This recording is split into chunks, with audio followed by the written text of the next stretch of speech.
All right, everyone. Today's workout, we have Breakfast Club. Great movie.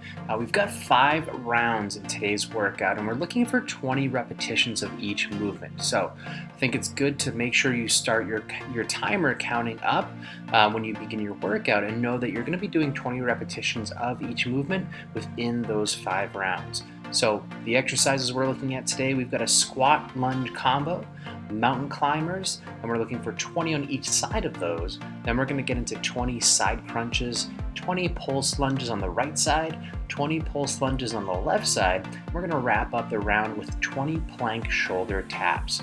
All right, let's jump into Breakfast Club.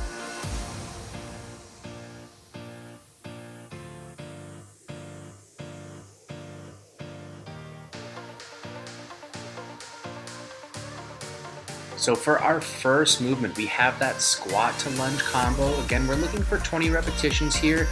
It's best to start with about a shoulder width stance, if not hip width stance for those squats.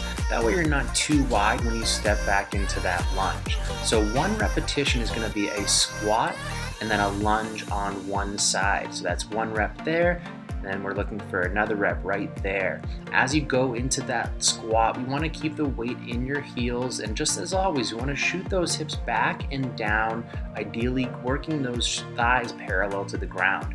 When you come out of that squat, we're then going to step back with one foot, more keeping that weight in that front heel to keep that tension in that hamstring, quad, and glute. And we're just making sure we alternate with each time with that lunge. So again, we're looking for 20 total repetitions here.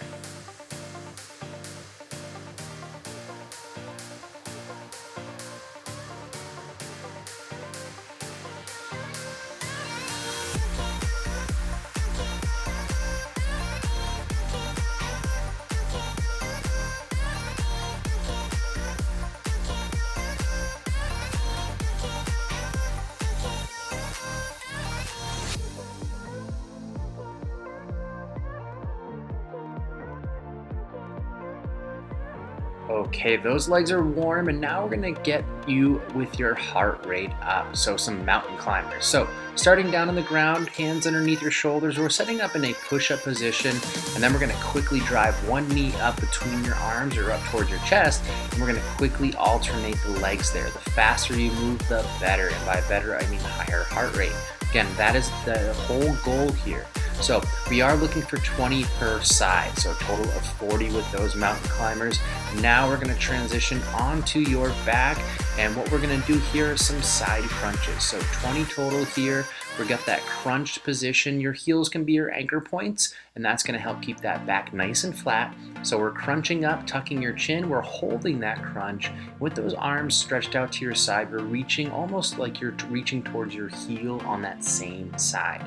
So that's going to get that side crunch and working those obliques and those abdominals. A little more of a challenging version, as you see Caitlin, she's got her knees over her hips now. Same movement in the upper half of your body, still reaching around towards that heel. That's just going to get those lower abdominals recruited a little bit more.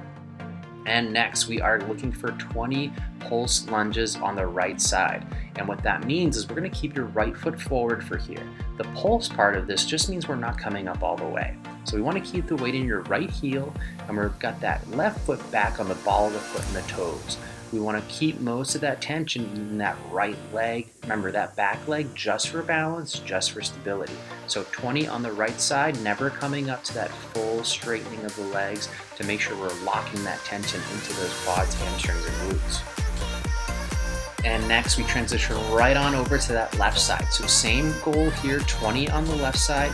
That left foot is forward, really pushing down hard into that left heel. And we've got that right foot back on the ball of the foot.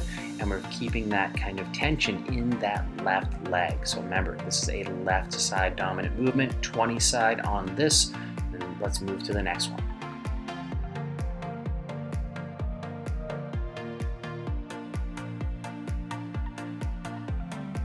And we're going to wrap the round up with 20 plank shoulder tap. So setting up in that high plank position, I want you to really spread your feet pretty wide on this one though. Your hands are going to be normally like they would be right underneath your shoulders. And our goal here is as we reach one hand up to tap the opposing shoulder, we're keeping our hips as stable as possible. And as always with the plank, you want to tuck your tailbone and really think about squeezing your abdominals nice and tight. So again, trying the nice wide stance, keeping your hips still, that'll keep those abs engaged. So we're looking for 5 total rounds here. So you just completed 1, you've got 4 more to go. Be sure to track your time, note your time, so you've got that time accumulating throughout the workout. Post your time in the comments, post your sweaty selfie, and let us know what you think.